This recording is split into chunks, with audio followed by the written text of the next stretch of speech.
मुझे पता है भाई आप लोग इस वीडियो का बहुत ज्यादा बेसब्री से इंतजार कर रहे थे और ये जो वीडियो है ये बनाने में टाइम भी थोड़ा इसलिए ज्यादा लग गया कि भाई इन्फिनिक्स ने हमें बहुत ज्यादा चीजें इस ऑफिस में भिजवा दी थी। मैं आपको पहली चीज क्लियर कर दूं कि इन्फिनिक्स का नोट 50 सीरीज का जो पूरा स्टॉक है वो हमारे पास आ चुका है। जो फोन्स इस टाइम पाकिस्तानी मार्केट के अंदर अवेलेबल कराए गए हैं उनमें इन्फिनिक्स का नोट 50 और नोट 50 प्रो है। प्राइसिंग की अगर आप बात करते हैं तो जो नोट 50 है नीचे वाला वेरिएंट ये आता है 65,000 रुपए के प्राइस टैग में। इन्फिनिक्स कहता है 64,999 और जो वेरिएंट पाकिस्तानी मार्केट में लॉन्च हो रहा है ये 8GB RAM 256GB internal storage वाला है। अगर आपके पास पैसे थोड़े ज्यादा हैं तो आप 79,999 जो कि 80,000 से ₹1 कम बन जाते हैं उसमें आप खरीद सकते हो भाई इसका प्रो वर्जन। और प्रो वर्जन और नॉर्मल वर्जन के अंदर 3 मेजर डिफरेंसेस हैं जो कि मैं आपको बताने वाला हूं और उन 3 मेजर डिफरेंसेस के लिए आप 15,000 रुपए का जो प्राइस टैग है वो खर्चोगे। तो असेंशली आप 3 मेजर डिफरेंसेस के लिए 15 खर्च रहे हो तो 5-5 हजार रुपए का एक चेंज आपके लिए जो है वो होने वाला है। खैर एक चीज जो कि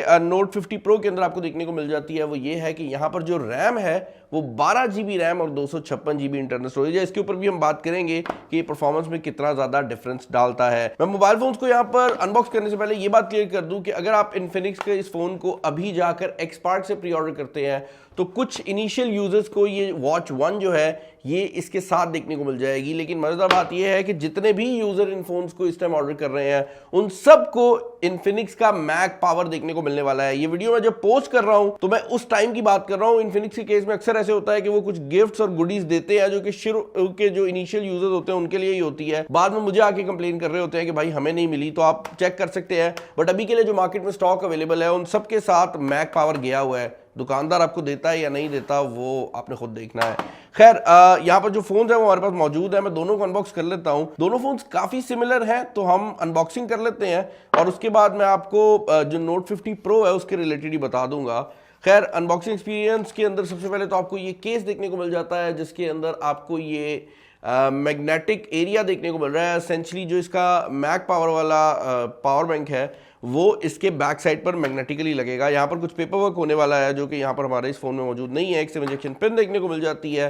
इसके अलावा आपको आपकी डिवाइस देखने को मिल रही है। फाइनली बॉक्स के अंदर आपको आपका चार्जर देखने को मिल रहा है जो कि इन्फिनिक्स नोट 50 के केस में 45 वाट का चार्जर है। और अगर आप बात करते हैं यहाँ पर बाकी सामान की तो भाई यहाँ पर आपको एक हैंड्स फ्री भी देखने को मिल जाती है मोबाइल फ़ोन के साथ और उसके अलावा एक चार्जिंग वायर है जो कि इस मोबाइल फोन के अंदर आपको देखने को मिल रही है। नोट 50 प्रो को अगर हम अनबॉक्स करते हैं तो यहां पर आप देख सकते हैं कि इसके साथ आने वाला जो चार्जिंग केस है वो भी थोड़ा सा डिफरेंट है। और एक और चीज जो कि यहां पर नोटिसेबल है वो ये है कि ये हार्ड शेल केस है और ये जो केस था ये जरा रबराइज टाइप की फिनिश में आ रहा था, बट दोनों के अंदर ही आपको ये मैग्नेटिक एरिया जो है वो देखने को मिल जाता है। इसके अलावा नोट 50 प्रो के साथ आपको ये स्क्रीन प्रोटेक्टर का एप्लीकेटर भी देखने को मिल जाता है और इसके बॉक्स के अंदर आपको ये टेम्पर्ड ग्लास प्रोटेक्टर भी देखने को मिल रहा है। और उसके अलावा ये क्या है भाई, ये आई थिंक इन्फिनिक्स का अपना SVIP कार्ड है जो कि कार्ड के सेंटर पे आप जाकर इनकी जो वारंटी सर्विस है उसको अवेल कर सकते हैं। सिर्फ एक यादगार रह जाती है कि भाई मेरे पास जो है वो प्रो वर्जन का मोबाइल फोन था। उसके अलावा आपको फोन देखने को मिल जाता है और इस मोबाइल फोन के अंदर जो चेंज है वो ये है कि आपको यहाँ पर जो पावर ब्रिक देखने को मिल रही है वो 90 वाट की है। सादे वाले में 45 वाट की पावर ब्रिक थी एंड बाकी एक्सेसरीज जो है वो काफ़ी हद तक सिमिलर है। आप देख रहे होंगे मैं ज़रा अनबॉक्सिंग जल्दी जल्दी कर रहा हूँ। उसके पीछे रीज़न ये है कि इन मोबाइल फोन्स के अंदर बहुत ज़्यादा AI के फीचर्स दिए गए हैं जिनको मैं इस वीडियो के अंदर एक्सप्लेन करना चाहता हूँ। लेकिन इससे पहले कि हम उन फीचर्स की तरफ आएँ मैं ज़रा मोबाइल फोन्स आप लोगों को कवर से निकाल के दिखा देता हूँ। इस बार जो चीज़ इन्फिनिक्स ने नई की है और जो इस प्राइस कैटेगरी में जिस प्राइस कैटेगरी में ये फोन आ रहे हैं पहली बार हमने नोटिस की है वो ये है कि इन्फिनिक्स के दोनों मोबाइल फोन्स ही आपको प्रॉपर मेटल बिल्ड के अंदर देखने को मिलते हैं। अब इन्फिनिक्स के मुताबिक ये जो मेटल है ये इनका स्पेशल आर्मर एलॉय है। तो ये कोई सिंगल मटेरियल नहीं है, ये एक स्पेशल एलॉय है जो कि इन्फिनिक्स ने अपने फोन्स के लिए डेवलप किया है। और इन्फिनिक्स के मुताबिक ये मोबाइल फोन अगर गिरेंगे तब भी ये नहीं टूटेंगे। फ्रंट साइड पर दोनों ही मोबाइल फोन्स की आपको ग्लास देखने को मिल जाता है। ऊपर वाली साइड पर दोनों ही फोन्स के अंदर आपको स्पीकर ग्रिल्स और IR ब्लास्टर देखने को मिल जाता है। बैक साइड की अगर आप बात करते हैं तो दोनों ही फोन्स के बैक साइड पर 3 कैमरास बनाए गए हैं और यहाँ पर जो सिमिलैरिटीज हैं वो एंड हो जाती हैं। तो मेरे ख्याल से हम जरा प्रो की तरफ ही चलते हैं और मैं आपको दिखाता हूं कि इस मोबाइल फोन के अंदर क्या क्या चीजें हैं। फर्स्ट ऑफ ऑल तो अगर आप इस मोबाइल फोन के डिस्प्ले की बात करते हैं तो यहाँ पर जो मजेदार चीज है वो ये है कि ये डिस्प्ले एक काफी हाई क्वालिटी का डिस्प्ले है। इनफैक्ट इस डिस्प्ले की जो सबसे बड़ी बात है वो ये है कि इन डिस्प्ले फिंगरप्रिंट स्कैनर इसके अंदर मौजूद है, तो ये एमोलेड डिस्प्ले है। बट उससे भी बड़ी बात ये है कि इस प्राइस कैटेगरी के अंदर this is one of the few devices जिनके अंदर आपको 144 हर्ट्ज का जो रिफ्रेश रेट है वो देखने को मिल रहा है। तो अगर आप वो बंदा है जिसको स्मूथ डिस्प्ले पसंद आते हैं, आपको इन डिस्प्लेस की क्वालिटी बहुत ज्यादा पसंद आने वाली है। और ये 144 हर्ट्ज आपको प्रो और नॉन प्रो दोनों मॉडल पे मिल रहा है। तो डिस्प्ले का दोनों फोन्स के अंदर कोई भी डिफरेंस नहीं रखा गया। इसके अलावा अगर आप मोबाइल फोन के इंटरनल्स की बात करते हैं तो दोनों ही फोन्स के अंदर आपको Antutu बेंचमार्क के ऊपर काफी सिमिलर स्कोर देखने को मिल जाता है जो कि 4,30,000 के करीब है। उसके पीछे रीजन ये है कि दोनों ही फोन्स MediaTek के Helio G100 के साथ आते हैं। अब अगर आप नॉन प्रो की बात करते हैं तो उस प्राइस कैटेगरी में G100 एक पावरफुल प्रोसेसर है। अगर आप प्रो वर्जन की बात करते हैं तो जो प्रोसेसर है वो अगर 5G वाली साइड पे होता और थोड़ा मतलब महंगा ये फोन होता तो मेरे ख्याल से ज्यादा बेहतर हो सकता था। बट आपको यहाँ पर 12 GB रैम देखने को मिल रही है। बाकी भाई अगर आप PUBG परफॉर्मेंस की बात करते हैं तो यहाँ पर स्मूथ के ऊपर आपको अल्ट्रा फ्रेम रेट मिल जाता है, लेकिन अगर आप इसको HD पे मूव करेंगे तो आपको वहां पर सिर्फ हाई फ्रेम रेट जो है वो देखने को मिलता है। This is the exact same performance जो आप G100 के किसी भी दूसरे फोन से एक्सपेक्ट कर सकते हैं। तो 12 GB रैम जो कि लगाई गई है उसमें और 8 GB रैम में हमें गेमिंग के अंदर कोई भी परफॉर्मेंस डिफरेंस देखने को नहीं मिला। अच्छा, apart from that in mobile phones के अंदर जो इसकी मेन हाईलाइट है वो इस मोबाइल फोन के अंदर मौजूद इसका सॉफ्टवेयर है। एंड यहां पर मैं रुकना चाहूंगा, AI के फीचर्स अब हर मोबाइल फोन के अंदर आ रहे हैं बट हर AI का फीचर हर मोबाइल फोन पे आपको देखने को नहीं मिलता। इस मोबाइल फोन के अंदर यू कैन लिटरली से के वो सारे फीचर जो कि 10-12 कंपनियां मिलकर डाल रही थी वो सब AI के फीचर इन्फिनिक्स ने यहां पर डाल दिए हैं। अब मैं ये नहीं कह रहा कि आने वाले टाइम में वो दूसरे फोन्स पे नहीं आएंगे, बट मैं ये जरूर कह रहा हूं कि इस मोबाइल फोन के अंदर जितने AI के फीचर्स दिए गए हैं वो इससे पहले मैंने किसी और मोबाइल फोन के ऊपर नहीं देखे और मैं इसके अंदर फ्लैगशिप फोन्स को भी ऐड कर रहा हूं। अगर मैं इसके सेटिंग मेन्यू के अंदर चला जाता हूं तो इन्फिनिक्स AI के नाम से ये ऑप्शन देखने को मिल जाती है जिसके अंदर आप देख सकते हैं कि आपको पूरी लिस्ट देखने को मिल रही है और ये लिस्ट इतनी बड़ी है कि नीचे एक मोर का एरिया भी आ जाता है जिसके अंदर अगेन आपको AI के ये जो फीचर्स हैं वो देखने को मिल जाते हैं। अब मैं एक एक करके यहाँ पर आपको एक्सप्लेन करना चाहूंगा। पहली चीज तो ये है कि इसके अंदर आपको फोलेक्स वॉइस देखने को मिल जाता है। अब आप बोलेंगे यार क्या है ये फोलेक्स वॉइस, तो भाई बेसिकली अब आपके पास एक अपना असिस्टेंट मौजूद है जिसके अंदर DeepSeek R1 की इंटीग्रेशन भी है जिसके थ्रू आप बात कर सकते हैं। तो असेंशली जो ChatGPT किया करता था ये वही काम करता है बट इसके अंदर DeepSeek की इंटीग्रेशन भी दी गई है। और मजेदार बात यहाँ पर यह भी है कि अगर आप इनका अपना फोलेक्स AI यूज नहीं करना चाहते तो आप ये बटन होल्ड करके रख सकते हैं और गूगल का जेमिनाई भी जो है वो यहाँ पर कॉल हो जाता है और आप जेमिनाई से भी जो चीजें हैं वो करवा सकते हैं। और इस मोबाइल फोन के अंदर सर्कल टू सर्च की ऑप्शन भी अवेलेबल है। इसके अलावा यहाँ पर अगर आप देखें तो रिकॉग्नाइज कंटेंट ऑन स्क्रीन की एक ऑप्शन दी गई है। बेसिकली आप अपने मोबाइल फोन के अंदर कहीं पर भी मौजूद होते हैं। फॉर एग्जांपल मैं गैलरी खोल के ये तस्वीर ओपन कर लेता हूं और मैं इस पे 2 फिंगर पॉइंट करके इसको होल्ड करके रखता हूं तो कुछ देर के बाद ये इसको ऑटोमेटिकली रिकॉग्नाइज करने लग जाएगा। ये ना सिर्फ इस तस्वीर के अंदर मौजूद टेक्स्ट को रिकॉग्नाइज कर लेगा बल्कि यहां तक है कि अगर आपने कोई वेबसाइट ओपन की हुई है और आप वेबसाइट के ऊपर करते हैं तो वेबसाइट को भी ये रीड करना शुरू कर देता है और उसके बाद आप AI का यूज करते हुए इस मोबाइल फोन से किसी भी चीज के बारे में पूछ सकते हैं कि भाई आपको क्या नजर आ रहा है, इसके बारे में आपके क्या ओपिनियन है। ये बहुत ज्यादा हेल्पफुल है जब आपको समझ ना आ रही हो कि आपने क्या करना है। अब भाई इसके AI के फीचर इतने ज्यादा है कि मैं आप लोगों को एक एक फीचर एक्सप्लेन करने में टाइम तो ज्यादा नहीं करूंगा, लेकिन इसका एक मेजर किस्म का फीचर जो कि मुझे पसंद आया है वो इसका AI कॉल ट्रांसक्रिप्शन का फीचर है। एसेंशियली इसके अंदर AI के 2 फीचर दिए गए हैं जो कि कॉलिंग के अंदर मौजूद है। जब आप किसी बंदे को कॉल करते हैं और आप इसकी समरी को ऑन कर देते हैं तो 2 काम होने शुरू हो जाते हैं। पहली चीज तो ये है कि ये आपको ट्रांसलेशन की फैसिलिटी प्रोवाइड कर देता है, जिसका मतलब ये है कि अगर मैं किसी गोरे से बात कर रहा हूं और मैं अपनी लैंग्वेज में बात कर रहा हूं, मैं उर्दू में बात कर रहा हूं, तो मैं यहां से हिंदी सेलेक्ट करूंगा क्योंकि इसके अंदर अभी उर्दू की ऑप्शन नहीं है और मैं बोलना शुरू कर दूंगा जो बात मैं बोल रहा हूं और अगले बंदे को पहले मेरी आवाज जाएगी मेरी ही आवाज के अंदर और उसके बाद वो उसको कन्वर्ट करेगा और उसको इंग्लिश के अंदर सुना देगा। और ये सिर्फ इंग्लिश के अंदर काम नहीं करता, अगला बंदा अगर स्पेनिश बोलता है तो आप यहां से स्पेनिश सेलेक्ट करेंगे, अगेन मेरी आवाज पहले उसको जाएगी और उसके बाद मेरी आवाज आवाज की ट्रांसलेशन स्पेनिश लैंग्वेज के अंदर उस बंदे को सुनाई देगी और उस बंदे का मोबाइल फोन कोई भी हो ये काम करेगा। और मजेदार बात यहां पर ये भी है कि इसके अंदर जो ऑडियो रिकॉर्डिंग है ये वो भी कर लेगा और ये जो ऑडियो रिकॉर्डिंग हुई है उसको नोट्स के अंदर सेव भी कर लेगा। तो आप ये बाद में भी देख सकते हैं कि आपकी जो बात हुई थी अगले बंदे से वो क्या हुई थी। इसका फायदा ये भी है कि अगर आपको भूल जाता है कि भाई आपने बंदे से बात की थी और क्या चीज लॉक की थी, तो आप नोट्स की एप्लीकेशन में जाके पढ़ भी सकते हैं कि बंदे से क्या बात की थी आपने। अच्छा, एआई की फंक्शनैलिटी जो है वो इसके अंदर सिर्फ सॉफ्टवेयर की हद तक मौजूद नहीं है, बल्कि इस मोबाइल फोन के अंदर बैक साइड के ऊपर आपको बायो एक्टिव एआई सेंसर्स भी देखने को मिल जाते हैं। एसेंशियली इस मोबाइल फोन के बैक साइड पर ये जो एरिया आपको देखने को मिल रहा है ये इसका बायो एक्टिव सेंसर का एरिया है। और इसके अंदर दो चीजें हैं। पहली चीज तो ये है कि इसके अंदर इन्फिनिक्स की जो लाइटिंग टेक्नोलॉजी है, जो कि हम इससे पहले भी नोट सीरीज के फोन्स पे देख चुके हैं, वो मौजूद है और इसका नाम अगेन वही एक्टिव हेलो लाइटिंग है। बट अब ये काफी हद तक एक डिस्प्ले के तौर पे काम करती है, तो ये आपको डिफरेंट नोटिफिकेशन दे सकती है डिपेंडिंग अपॉन कि आप इसको किस तरह से इस्तेमाल करते हैं। और ये मल्टी कलर लाइट भी है, तो आप इसको जिस कलर में यूज करना चाहें आपके पास उस कलर की ऑप्शन भी जो है वो यहां पर अवेलेबल है। बट इसके सेंटर के अंदर आपको एक बायो एक्टिव सेंसर मिल जाता है, जिसका मतलब ये है कि ये मोबाइल फोन जिस तरह एक स्मार्ट वॉच आपका ऑक्सीजन लेवल और आपका हार्ट रेट बता सकती है, भाई इस मोबाइल फोन के अंदर भी सेंसर दिए गए हैं जहां पर आपको स्मार्ट वॉच की अब जरूरत ही नहीं है। आप इन्फिनिक्स हेल्थ ऐप में जाएंगे, उसके बाद अगर आपने हार्ट रेट कैलकुलेट करना है तो आप मैयर विद फोन करेंगे, आप अपनी फिंगर यहां पर रखेंगे और ये मोबाइल फोन आपका हार्ट रेट जो है वो रिकॉर्ड करना शुरू कर देगा। वैसे मैंने इसको हिला दिया है। अब भाई यहाँ पर आप देख सकते हैं कि ये रीडिंग्स आ चुकी हैं 73, ये बता रहा है कि मेरा बीट्स पर मिनट्स है और उसके अलावा 97% मेरा ब्लड ऑक्सीजन लेवल जो है ये बता रहा है। एक चीज मैं क्लियर कर दूं कि ये जो सेंसर है अगर आप इसको बहुत ज्यादा सूरज में इस्तेमाल कर रहे हैं तो ये अक्सर औकात मेजरमेंट फेल्ड कह देता है, तो आपने इसको इंडोर एनवायरमेंट में यूज करना है। अगर आपने सूरज में यूज करना है तो बस आप लोगों ने इसको यूज करते हुए अपनी उंगली को कवर कर लेना है ताकि ये जो लाइट है आपकी उंगली को प्रॉपर्ली इल्यूमिनेट कर सके।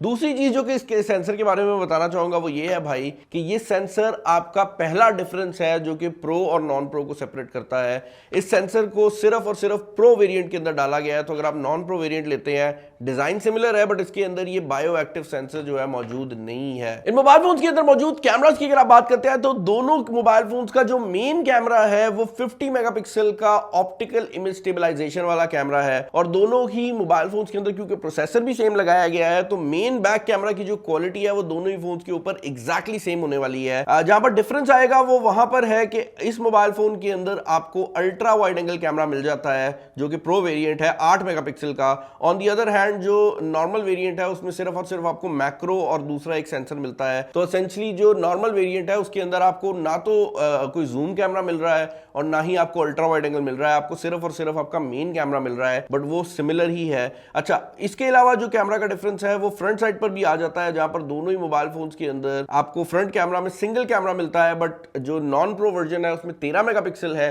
और जो प्रो वर्जन है उसमें 32 मेगापिक्सल का कैमरा लगाया गया है। हमने इन मोबाइल फोन्स के कैमरास को टेस्ट आउट किया है and to be very honest We were surprised even for this phone जो कि नीचे वाला वेरिएंट है, इसने हमें ज्यादा सरप्राइज किया है क्योंकि दोनों की क्वालिटी काफी सिमिलर है और 80,000 रुपए की रेंज में आपको फिर भी बेहतर कैमरास मिलने शुरू हो जाते हैं। लेकिन जिस रेंज में ये आता है 65,000 की रेंज में, उस प्राइस टैग में जो कैमरा की क्वालिटी है वो ये मोबाइल फोन काफी डिसेंट प्रोवाइड करता है। अच्छा, पहले बैक कैमरा और मेन कैमरा को डिस्कस कर लेते हैं। 50 मेगापिक्सल का जो बैक कैमरा है ये काफी अच्छी तरह से काम करता है और इससे खींची गई जो इमेजेस है वो लो लाइट के अंदर भी आप देख सकते हैं काफी ज्यादा डिटेल्ड आती हैं। हर तस्वीर के नीचे आपको ये AI स्टूडियो की ऑप्शन देखने को मिल जाती है, जिसके ऊपर अगर आप क्लिक करते हैं तो ना सिर्फ आपको AI इरेजर मिल जाता है बल्कि इसके अंदर AI एक्सपैंड की फंक्शनैलिटी भी दी गई है। तो अगर आपकी तस्वीर आपको लग रहा है कि भाई थोड़ा वाइड एंगल देना चाहिए था, तो भाई आप जो नॉन प्रो वर्जन है उसमें भी वाइड एंगल खुद बना सकते हैं क्योंकि अब AI के थ्रू ये उसको ऑटोमेटिकली अल्ट्रा वाइड टाइप की वाइब जो है वो प्रोवाइड कर देता है। इसके अलावा यहाँ पर काफी ज्यादा AI फिल्टर्स भी दिए गए हैं जो कि नॉर्मल फिल्टर्स की निस्बत थोड़ा ज्यादा बेहतर तरीके से काम करते हैं। एंड अपार्ट फ्रॉम दैट यहाँ पर आपके पास डूडल की ऑप्शन भी मौजूद है जिसमें आप कोई भी चीज जो है वो पेन के थ्रू कर सकते हैं। बट मेरा जो फेवरेट फीचर है यहाँ पर कैमरा के अंदर वो एक तो इसका AI कटआउट है, जहां पर आप किसी भी तस्वीर के ऊपर अगर कुछ देर होल्ड करके रखते हैं तो ये आपकी तस्वीर का जो कटआउट है उसको रिमूव कर देता है। बट उसके अलावा जो एक और फीचर यहाँ पर दिया गया है वो ये है कि जितनी भी पिक्चर्स हैं उनके अंदर ऑटोमेटिकली AI प्राइवेसी प्रोटेक्शन जो है वो ऑन रहती है। और अगर आप कोई तस्वीर ऐसी खींच लेते हैं जिसके अंदर ज्यादा इंफॉर्मेशन चली गई, आपकी लोकेशन की इंफॉर्मेशन है, तो ये उसको ऑटोमेटिकली रिमूव कर देता है। इनफैक्ट अगर आप डे टाइम तस्वीरों की बात करते हैं तो डे टाइम की तस्वीरों के अंदर भी हमें बहुत ज्यादा डिटेल देखने को मिली है। ये बात जरूर है कि जो प्रो का फ्रंट कैमरा है उसमें और जो 13 मेगापिक्सल का नॉन प्रो का फ्रंट कैमरा है उसमें हमें काफ़ी ज़्यादा डिफरेंस देखने को मिला है। मैं यहाँ पर आपको दोनों की जो साइड बाय साइड पिक्चर्स हैं वो दिखा देता हूँ, जिससे आपको अंदाज़ा हो जाएगा कि दोनों ही मोबाइल फ़ोन्स के अंदर कैमरा की क्वालिटी का कितना डिफरेंस है। ना सिर्फ आपको डिटेल का डिफरेंस देखने को मिलता है, बल्कि अगर आप गौर से देखें तो आपको हल्का सा कलर का डिफरेंस भी देखने को मिल रहा है। तो ये जो 32 मेगापिक्सल का कैमरा है ये कलर्स भी बेहतर पिकअप करता है, जबकि जो 13 मेगापिक्सल वाला है वो मेरे ख्याल से जरा ज्यादा ही वाइट बना देता है। इसके अलावा भाई मोबाइल फोन के अंदर मैक्रो मोड भी अवेलेबल है। वीडियो के अंदर अगर आप जाते हैं तो अभी भी यहाँ पर आपके पास मैक्सिमम 2K वीडियो रिकॉर्डिंग की ऑप्शन अवेलेबल है। 4K की ऑप्शन आपको देखने को नहीं मिलती। व्लॉग मोड आपको देखने को मिल जाता है, स्ट्रीट स्नैप मिल जाता है, सुपर नाइट मोड आपको मिल जाता है, और उसके अलावा वो जो स्काई शॉप वाला फीचर है जहां पर आप अपना पीछे से स्काई चेंज कर सकते हैं, अब वो भी इस मोबाइल फोन के अंदर अवेलेबल है। मैंने आपको 2 चेंजेस बता दिए हैं, एक तो बायो एक्टिव सेंसर है, दूसरा है कैमरा। तीसरा बड़ा चेंज जो कि इन मोबाइल फोन्स के अंदर मौजूद है वो इन मोबाइल फोन्स की चार्जिंग टेक्नोलॉजी है। दोनों ही फोन्स 5200 mAh की बैटरी के साथ आते हैं, लेकिन जो प्रो वर्जन है उसमें 90 वॉट की वायर्ड चार्जिंग है, जबकि जो नॉन प्रो वर्जन है उसमें 45 वॉट की वायर्ड चार्जिंग है। टू बी वेरी ऑनेस्ट मेरे लिए 45 what is more than enough, लेकिन इसके अंदर 90 वॉट है जो कि डबल हो जाता है। जो चीज अच्छी है वो ये है कि दोनों ही फोन्स के अंदर आपको मैक पावर की जो ऑप्शन है वो देखने को मिल जाती है। तो आप ये केस चढ़ाएंगे और अब आप मोबाइल फोन के ऊपर जो मैक पावर है उसको इस्तेमाल कर सकते हैं। पर्सनली मुझे जो प्रो का केस है वो जरा ज्यादा खूबसूरत लगा है, क्योंकि इसमें कोई जगह नहीं बनाई हुई, तो देखने में नॉर्मल केस लगता है।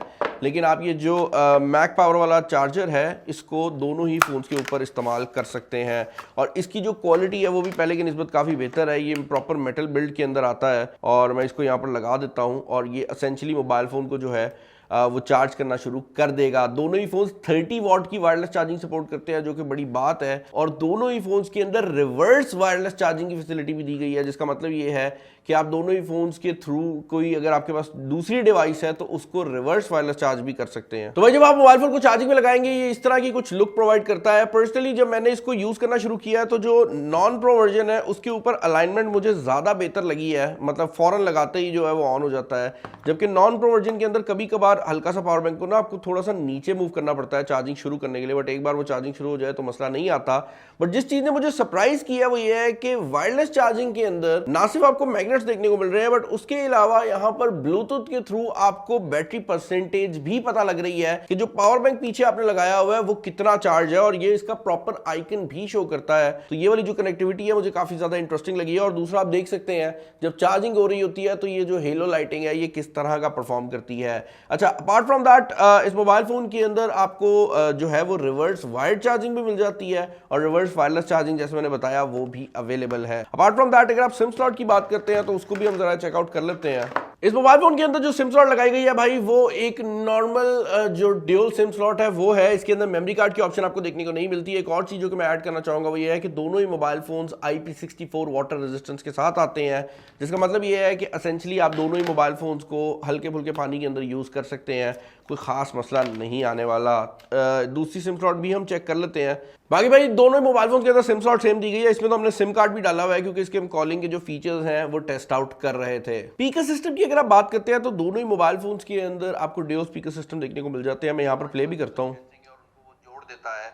इसके अलावा ड्यूल व्यू मोड और सुपर नाइट मोड आपको फ्रंट कैमरा में देखने को मिल जाता है। इसके अंदर अगर आप बैक कैमरा पर शिफ्ट कर स्पीकर की जहां तक बात है भाई मुझे लाउडनेस उतनी ज्यादा नहीं लगी जितनी हम दूसरे फोन से एक्सपेक्ट करते हैं, बट ये चीज जरूर है कि जो साउंड की क्वालिटी है वो काफी ज्यादा बेहतर है। और एक और चीज जो कि मैं यहाँ पर ऐड करना चाहूंगा वो ये है कि जो ऊपर वाला स्पीकर है उसको आप ब्लॉक नहीं कर सकते, क्योंकि ऊपर वाला स्पीकर ऊपर से भी फायर करता है और इसकी जो ईयर पीस है उससे भी वॉल्यूम आती है। तो अगर कोई बंदा यहाँ पर हाथ रख भी देता है तो ईयर पीस से जो सेकंड वॉल्यूम है वो आती रहेगी। तो वो एक चीज है जो कि मैं ऐड करना चाहूंगा। दूसरा, दोनों ही फोन के अंदर आपको IR ब्लास्टर्स भी देखने को मिल जाते हैं, तो आप टीवी वगैरह AC वगैरह जो है वो इन फोन से कंट्रोल कर सकते हैं। Well, that was it when it comes to Infinix की Note 50 सीरीज। इसका जो Pro Plus वेरिएंट है वो जब पाकिस्तानी मार्केट के अंदर ऑफिशियली लॉन्च होगा उसका प्राइस टैग आएगा तो वो भी मैं आप लोगों के साथ शेयर कर दूंगा। बट अभी के लिए अगर आप मेरे फाइनल ओपिनियन जानना चाहते हैं तो मैं ये कहूंगा कि जो इसका Note 50 है वो मुझे ज्यादा वैल्यू फॉर मनी डिवाइस लग रहा है। उसके पीछे रीजन सिंपल सी ये है कि वो जो 3 चेंजेस हैं वो मेरे ख्याल से ज्यादातर लोगों को उतना फर्क नहीं डालेंगे। लेकिन अगर आप ऑल इन जाना चाहते हैं तो आप नोट 50 प्रो की तरफ भी जा सकते हैं। मुझे कमेंट्स के अंदर बताएंगे इन फोन्स के रिलेटेड आपके क्या ओपिनियंस हैं। आप लोगों की नजर में इन फोन्स के बारे में जो प्राइसिंग है वो क्या होनी चाहिए थी, इन फोन्स के अंदर क्या चीज कम लगी है, क्या चीज ज्यादा लगी है, एंड मोर इंपॉर्टेंटली आपको ये वीडियो कैसी लगी है। इस वीडियो में इतना ही, अपना ख्याल रखिएगा। किसी नेक्स्ट वीडियो में मुलाकात होगी, तब तक के लिए this is Bilal signing off. Allah Hafiz.